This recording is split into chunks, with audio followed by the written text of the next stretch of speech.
এদেরকে একই আদেশ দিয়েছেন, ইয়া আইয়ুহার রাসূল কুলু মিনাত তাইয়্যিবাত ওয়া আমালু সালিহা। হে রাসূলগণ, তোমরা হালাল খাবার খাও, তারপরে ইবাদত করো।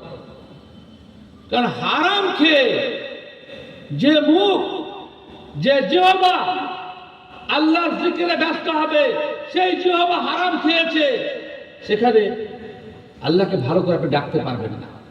হারাম খাওয়ার পরে আপনি যে জিহ্বা দ্বারা আল্লাহকে স্মরণ করবেন, সেই জিহ্বাটাকে আপনি আগেই অপবিত্র করেছেন। কতভাবে হারাম হয়, ধোঁকা দেওয়া, কোনো কাজে কৃত্রিমতা অবলম্বন করা, যেমন কৃষি কাজে হচ্ছে, চাকরিতে ফাঁকি দেওয়া, সঠিক ডিউটি পালন না করা, ব্যবসাতে মিথ্যা কথা বলা, এগুলো সব হারামের উপকরণ। আল্লাহ রাসূল সাল্লাল্লাহু আলাইহি ওয়াসাল্লাম পরিষ্কার ভাষায় বলছেন, হারাম হলে রুজির বারাকা কমে যাবে। হ্যাঁ, ফাইন সাদাকা ওয়া বায়্যানা বুরিকা লাহুমা বাইয়ুহুমা ফি বাইইহিমা ওয়া ইন কাযাবা ওয়া কাতামা মুহিকাত বারাকাতু বাইইহিমা। রাসূল আকরাম সাল্লাল্লাহু আলাইহি ওয়াসাল্লাম বলছেন, ক্রেতা এবং বিক্রেতা উভয়ই যদি সত্য কথা বলে, আর তাদের যে বিনিময়ের বিষয়গুলো আছে সেখানে যদি উভয় সত্যবাদী হয়, ধোঁকা যদি না দেয়, যে বিক্রি করছে সে ধোঁকা না দেয়, যে মূল্য দিচ্ছে সে ধোঁকা না দেয়, তাহলে তাদের ব্যবসাতে বরকত হবে। উভয়ে যদি মিথ্যা কথা বলে, লেনদেনের ব্যাপারে যদি স্বচ্ছতা না থাকে, তাহলে তাদের বরকত নষ্ট করে দেওয়া হবে। হারাম রুজির বরকত, সব থেকে বড় বরকত যেটা, সেটা নষ্ট হয়ে যাবে। ভাবনা আপনার কলুষিত হবে, দিনের কথা আপনাকে কোনো সময় ভালো লাগবে না। খারাপ জিনিস ভালো লাগার একটা স্পষ্ট দলিল, মানুষের যখন রুচি বিকৃতি হয় তখন খারাপ জিনিস ভালো লাগে। আমরা যে মুসলিমীয় কতজন শ্রোতা আছি, আপনাকে খালি একটা উদাহরণ দিচ্ছি। নিমের পাতাকে কোনো সময় মিষ্টি,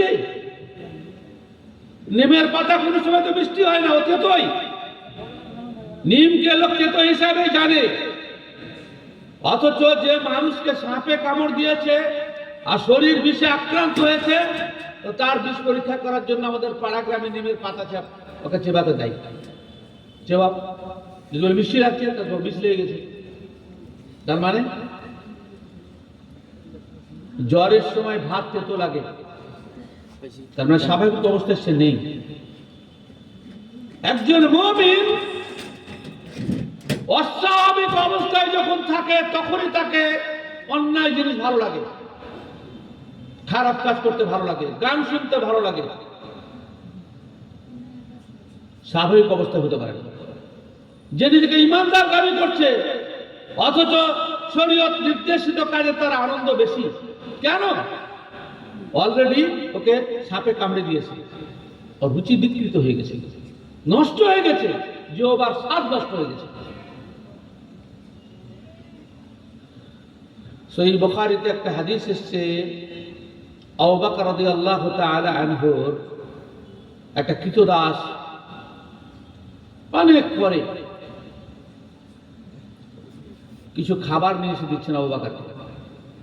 গোলামের ইনকাম, কৃতদাসের ইনকাম হালাল, সেই মর্মে উনি খেয়ে ফেলছেন। তারপরে কৃতদাস জিজ্ঞাসা করছেন যে, আপনাকে আমি একটা জিনিস দিলাম আর জিজ্ঞাসাবাদ না করেই আপনি খেয়ে ফেললেন, তবে কি ব্যাপারটা কি বলো? তো গোলামটা বলছে, কুনতু তাকাহারতু ফিল জাহিলিয়া, ইসলাম পূর্ব যুগে আমি গণকগিরি করেছিলাম, লোকেদের হস্তরেখা পরীক্ষা করেছিলাম, ভবিষ্যৎবাণী করেছিলাম। এতকাল মজুরি দেয়নি, আজকে মজুরি দিয়েছে আমাকে, আর সেটাই আপনাকে এনে দিলাম আমার দায়িত্ব হিসেবে। আপনি এর আসল কারণ জিজ্ঞাসা না করে খেয়ে ফেললেন। আবু বকর রাদিয়াল্লাহু তাআলা সঙ্গে সঙ্গে সঙ্গে মুখে হাত ভরে বমি করে দিলেন। এক লোকমা খাবার, আমরা একটা খাবার ডাইরেক্ট হারাম হয়, ইনডাইরেক্ট হারাম হয়। ডাইরেক্ট হারাম গুলো তো আমরা বুঝি, শুকর খাওয়া হারাম, মদ খাওয়া হারাম, নেশাদ্রব্য হারাম। ইনডাইরেক্ট হারামের ব্যাপারে হালাল জিনিস যে হারাম হয়, সে বিষয়ে আমরা কিন্তু সতর্ক নই, একদম সতর্ক নই। ধোকার মাধ্যমে উপার্জন হারাম, অথচ সে উপার্জন টাকাটা হালাল, টাকাটা নিজের স্থানে হালাল, কিন্তু অবৈধ মাধ্যমে করার জন্য সেটা হারাম। ব্যবসাতে ধোকা দিলাম, ব্যবসাটা হালাল। আহাল্লাল্লাহুল বাই'a ওয়া হাররামার রিবা, আল্লাহ ব্যবসাকে হালাল করেছেন কিন্তু সুদকে হারাম করেছেন। ব্যবসাতে যদি ধোকাবাজি হয় তাহলে সেটা হারাম। চাষের কাজ অত্যন্ত বরকতপূর্ণ। রাসূল কারীম সাল্লাল্লাহু আলাইহি ওয়াসাল্লাম বলেন, মা মিন মুসলিমিন ইয়াগরিসু গরাসান আও ইয়াজরাউ যারআন ফায়াকুলু মিনহু তায়রুন আও ইনসানুন আও বাহিমাতুন ইল্লা কানাত লাহু সাদাকাহ। সহিহ মুসলিমের হাদিস। কোন মুসলমান যদি চাষ করে কিংবা গাছ লাগায়, সেখান থেকে যদি একটা পাখি খায়, একটা মানুষ খায়, একটা পশু খায়, তো তার জন্য সাদাকার নেকি হবে। আর যত বাবুগিরি বাবুদের সমস্ত চাষের উপরে নির্ভরশীল, কিন্তু এই চাষটা যদি ধোকা হয়, চাষ যদি আমরা ধোকা দিয়ে করি, মালে যদি ভেজাল দিয়ে বিক্রি করি, তাহলে কি অবস্থা হবে? হারাম হয়ে যাবে। আমি যদি লেবারগিরি করি, লেবারে যদি আমি আমার জন্য দত্ত দায়িত্ব, সে দায়িত্ব পালন না করে আমি যদি ফাঁকি দিই, হারাম হয়ে যাবে, ধোকা চলবে না। আর যখনই আমি হারাম খাবো, তখন কিন্তু আমার দ্বারা ভালো কাজ হওয়া কোনো মতে সম্ভব নয়। ভালো কাজ করা সম্ভব নয়। আপনি দিনের কাজ করতে পারবেন না। এর স্পষ্ট একটা প্রকৃষ্ট দলিল যে আমরা ওলামায়ে কেরাম যখন নির্বিচারে সকল জায়গার খাবার খেতে শুরু করলাম, ইলমের বরকত আল্লাহ তাআলা ছিনিয়ে দিলেন, আমাদের কথার প্রভাব আল্লাহ তাআলা নষ্ট করে দিলেন, পাবলিকের কাছে আমাদের গ্রহণযোগ্যতা কমে গেল। এটা কি খারাপ বিষয় নয়? এটা কি খারাপ বিষয় নয়? সত্য কথা হালাল করে, যে হালাল খায়, হালালকে সর্বক্ষণ প্রায়োরিটি দেয়, তার কথার ওজন সব জায়গাতেই মানে গ্রহণযোগ্য, সততার একটা মূল্য আছে। সেজন্য যে কোনো খাবার খেলে হবে না। খাবার খেলে হারাম খাবারের একটা যেমন দুনিয়াবি দিক আছে, যে আল্লাহ রাব্বুল আলামিন আপনার বিভিন্ন প্রকার অসুখ, শারীরিক অক্ষমতা আল্লাহ রাব্বুল আলামিন সৃষ্টি করবেন, আপনার ভিতরের মধ্যে গুরুত্বপূর্ণ যে অর্গানগুলো আছে, অঙ্গ প্রত্যঙ্গ আছে, সেগুলোকে নষ্ট করে দেবেন। আর একটা দিক হচ্ছে যে আপনার ভালো ভাবনা আপনার কাছ থেকে আল্লাহ রাব্বুল আলামিন ছিনিয়ে নেবেন। ওমর, আবু বকর রাদিয়াল্লাহু তাআলা আনহু, এদের সম্পর্কে স্পষ্ট বর্ণিত আছে যে তারা জাহিলিয়াতের যুগেও হারাম স্পর্শ করেননি। বিশেষ করে সহিহ বুখারী ও হাদিস, কাবা ঘর নির্মাণের বিষয়ে যেটা বর্ণিত হয়েছে যে আবু লাহাব, আবু জাহাল দারুন নাদওয়াতে মিটিং এর সময় তারা স্পষ্ট করেছিলেন, আল্লাহ তাআলা কোরআন মাজিদে বলেছিলেন, কোরআন মাজিদে রাসূলুল্লাহ সাল্লাল্লাহু আলাইহি ওয়াসাল্লাম হাদিসে বলেছেন, ইন্নাল্লাহা তাইয়্যিবুন লা ইয়াকবালু ইল্লা তাইয়্যিবান, আল্লাহ পবিত্র, তিনি অপবিত্র জিনিস গ্রহণ করেন না। তার ভিত্তিতে আবু জাহাল, আবু লাহাব তারা ইসলাম পূর্ব যুগ থেকে জানতেন যে আল্লাহ তাআলা হারামের কিছু গ্রহণ করেন না।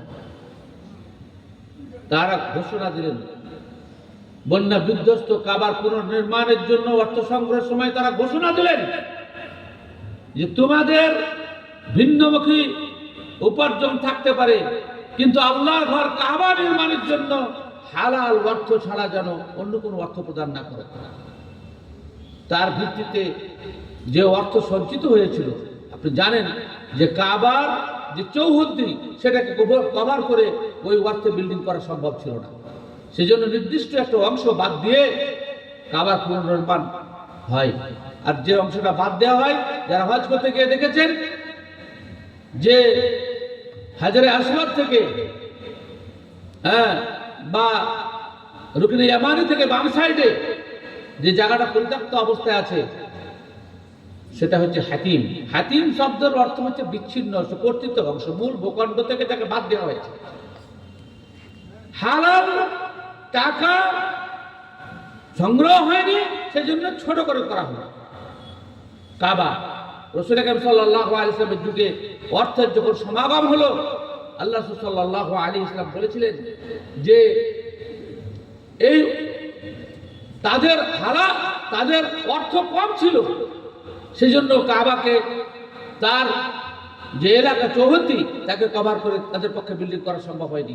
কিন্তু আমার কাছে এখন প্রয়োজন মতো অর্থ থাকা সত্ত্বেও কাফেররাও যে বুঝতো যে আল্লাহ হালাল ছাড়া হারাম গ্রহণ করেন না, এটা অনাগত ভবিষ্যতের জন্য প্রতীক হিসাবে থেকে যাবে। হাজিদেরকে তাওয়াফ করার সময় ওই বিচ্ছিন্ন অংশটাকে কভার করেই তাওয়াফ করতে হয়, না হলে তাওয়াফ সম্পূর্ণ হবে না। আর সেজন্যই আল্লাহ রাব্বুল আলামিন তাদের অনেককে হেদায়েত দিয়েছিলেন। তাদের মন পবিত্র ছিল, আল্লাহ কি গ্রহণ করেন কি বর্জন করেন সেটা তাদের মধ্যে জানা ছিল। ইবাদত কবুল হওয়ার জন্য আবশ্যিক পূর্ব শর্ত হচ্ছে যে আমাদেরকে হালাল খেতে হবে। হজ সম্পর্কে বিশেষভাবে রাসূল কারীম সাল্লাল্লাহু আলাইহি ওয়াসাল্লামের হাদিস আপনারা একাধিকবার শুনেছেন, তাম্মা যাকারা রাজুল ইতিলুস সাফার আশআশ ওয়া আকবার ইয়ামাদ্দু ইয়াদাইহি ইয়া রাব্বি ইয়া রাব্বি ওয়া মাত'আমুহু হারাম ওয়া মালবাসুহু হারাম ওয়া গুযিয়া বিল হারাম ফাআন্না ইস্তাজাবু লিযালিকা। রাসূল কারীম সাল্লাল্লাহু আলাইহি ওয়াসাল্লাম বলেন, এক ব্যক্তি দূর দূরান্ত থেকে ধুলি ধূসর হয়ে কষ্ট করে মক্কায় পৌঁছেছেন, আর সে লাব্বাইক লাব্বাইক করে লাব্বাইকের ধ্বনি উচ্চারণ করছেন, অথচ তার খাবারটা হারামের, হারাম দিয়েই সে শরীর বৃদ্ধি করছে, হারাম উপার্জন নিয়ে হারাম পোশাক নিয়ে মক্কাতে এসেছে, এর আমল কি করে গৃহীত হবে, হজ কি করে কবুল হবে? হারাম খাওয়ার প্রবণতা কম্পিটিশন আমাদের অমুসলিমদেরকে দেখেও হয়েছে। সততা আমরা হারিয়ে ফেলেছি ব্যবসা বাণিজ্যে সবকিছুতে। বিশেষ করে আমাদের সমাজে যে শিক্ষিত মানুষ যারা বিভিন্ন প্রকার সরকারি বেসরকারি চাকরি করে, তাদের উপর যে অর্পিত দায়িত্ব থাকে, তিনি আলেম হন কিংবা সাধারণ মানুষ হন, তার যথাযথ দায়িত্ব পালন করা এটা হালাল খাওয়ার জন্য আবশ্যক পূর্ব শর্ত। আমরা বিভিন্নভাবে হারামের সাথে জড়িত হয়, আল্লাহ রাব্বুল আলামিনের পক্ষ থেকে বিভিন্ন প্রকার আযাব আমাদের প্রতি আসতে শুরু করেছে। আমাদের মানসিক অবস্থার পরিবর্তন ঘটছে না। আমরা আব্দুদ দিনার ওয়াদ দিরহাম হয়ে গেছি। আমরা খালি ভালো খাবার জন্য বোধহয় দুনিয়াতে এসেছি না, পরকালের জন্য প্রস্তুত হন। একবেলা না খাওয়া ভালো, কিন্তু হারাম খাওয়া ভালো নয়। হারাম খাওয়া ভালো নয়। বিবাহ শাদী ইত্যাদিতে শরীয়ত বিরোধী সিস্টেমে যা কিছু হচ্ছে টোটালটাই হারাম এবং নিন্দনীয়। এই সমস্ত জিনিস থেকে আমাদেরকে বাঁচতে হবে। জেনে রাখবেন, যদি কোনো খাবার অপচয় হয় সেটাও এক প্রকারের হারাম। এই সমস্ত জিনিস থেকে বাঁচতে হবে। আমি আর বেশি কথা বলছি না। যোগ্যতম ওলামায়ে কেরাম এসেছেন, বৎসরে একবার আপনারা এখানে একত্রিত হন। এখান থেকে যা কিছু শুনবেন সেটাকে গোটা বৎসর কেন, পরবর্তী বৎসর কেন, গোটা জীবনের জন্য পাথর হিসাবে গ্রহণ করবেন, জীবনে আমল করবেন।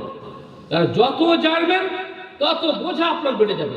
জানার পরে না মানা কঠিন শাস্তির জন্য এটা একটা কারণ। আল্লাহ তাআলা আমাদের সকলকে হেফাজত করেন।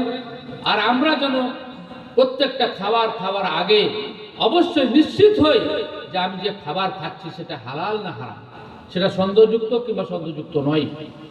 হালাল রুজির পৃথিবীতে অভাব নেই। আমরা সর্বপ্রথম মেহনত করে হালাল রুজি খাওয়ার চেষ্টা করবো ইনশাআল্লাহুল আজিজ। কেননা যারা না খেয়ে গেছে আর যারা খুব খেয়ে গেছে উভয় কবরের মাটি হয়ে গেছে। আমাদেরকে সব এক জায়গাতে যেতে হবে। সেজন্য পরকালীন পাথর হিসাবে আমরা হালালের মাধ্যমে, হালাল রুজির মাধ্যমে নিজের শরীরটাকে তৈরি করি এবং আল্লাহ তাআলার ইবাদত করি। আল্লাহ রাব্বুল আলামিনের কৃতজ্ঞতা প্রকাশ করি। أقول قولي هذا أستغفر الله لي ولكم ولسائر المسلمين والسلام عليكم ورحمة الله وبركاته.